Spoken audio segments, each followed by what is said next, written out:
వాస్తవాన్ని అనుసరిస్తూ నిరీక్షణతో ముందుకు సాగిపోవాలి. చూడండి, షడ్రకు మెషకు అభ్యర్థులు వారు ఉన్నారు. వారికి నిరీక్షణ ఉంది. రాజా, ఈ అగ్నిగుండంలో మమ్మల్ని పడేసిన మా దేవుడు మమ్మలను కాపాడుతాడు. మరి మీకున్నా ఈ నిందలు వచ్చినా, ఈ అవమానాలు వచ్చినా, ఈ శ్రమలు వచ్చినా, ఈ కలులు వచ్చినా నా దేవుడు నన్ను పోషిస్తాడని నిరీక్షణ లేదు నీకు?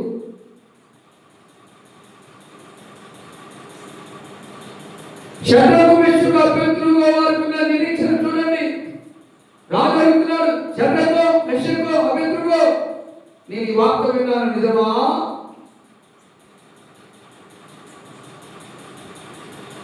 ఏమిటయ్యా? పిల్లలు గోవి ముందున్నప్పుడు, సన్నాయి ముందున్నప్పుడు, సితారా వాయిస్తున్నప్పుడు నేను ఎలిమిటిన మా ధాపుతకు నువ్వు రక్కట్లేదంటే మీరు, పూజ చేయట్లేదంటే మీరు, నిజమా అని అడిగారు. అప్పుడు అలా అబద్ధం చెప్పలా, అబద్ధం చెప్పలా. రాజుగారు పడతారేమో అబద్ధం చెప్పేవాళ్ళు చాలా మంది ఉంటారు. అబద్ధం చెప్ప, నిజమేనయ్యా, నిజమేనయ్యా. ఎందుకు? మా దేవుడు జీవం కలిగిన దేవుడు, మా దేవుడు సజీవుడు. నీకేం చెప్పాను? పిల్లలు మూదపడినప్పుడు, సన్నాయి మోదపడినప్పుడు, కంపల చిత్తాలు వాయిస్తున్నప్పుడు నేను నిలబెట్టిన బ్రహ్మాల ప్రభువుకు నమస్కారం చేయకపోతే అగ్నిగుండంలో విసిరేస్తా చెప్పానా? చెప్పా.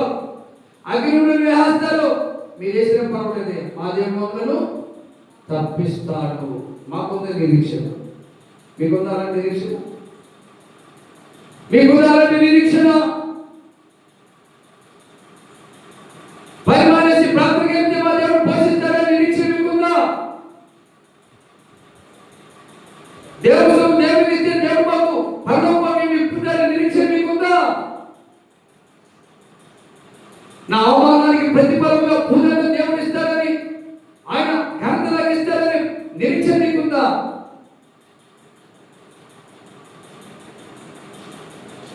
జగము ప్రముఖులకు ఒక నిరీక్షణ ఉంటారు.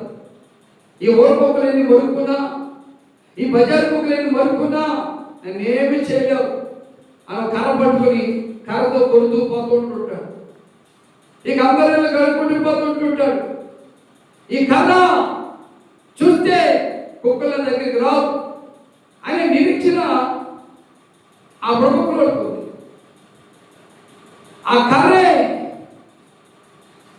ఈ పరిశుద్ధ గ్రంథం, ఈ జీవ గ్రంథం, ఈ బైబిల్ పట్టుకున్న మనం ఆరోగ్య కర్ర ఏమైందట? సిగరించుంది. దేవుడు ఎన్నుకున్నాడు కనుక మిగతా వాళ్ళ కర్రలు సిగరించరా అంటే దేవుని ఏర్పాటు వాళ్ళకి లేదు. అహరోనే దేవుని ఏర్పాటులో ఉన్నాడు కనుక అహరోని కర్ర సిగరించింది, బాగా గాయలు కాసింది దేవుని సన్నిధిలో పెడితే. అందుకంటున్నాడు, నిరీక్షణ గలవారే సంతోషించు. నిరీక్షణ మనకు ఉండాలి. దేవుడికి ఇస్తే దేవుడు నాకు ఇచ్చేది నాకు ఇస్తాడని నిరీక్షణ నీకు ఉండాలి. లేకపోతే 0 దేవుడి సన్నిధికి వెళ్తే దేవుడు నా ఇంటికి వస్తాడు అని నిరీక్షణ నీకు ఉండాలి.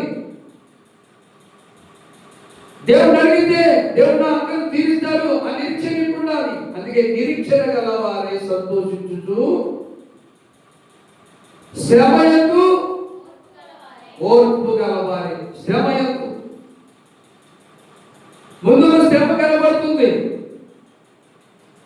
చక్రవర్తులుగా వారు నిరీక్షణ గలవారే సంతోషిస్తూనే ఉన్నారు. ఆయన తీసుకెళ్ళి అగ్నిగుండంలో వేసేసారు. అగ్నిగుండంలో కాల్చిందా వారిని? కాబట్టి అగ్నిగుండంలో కాల్చిందా?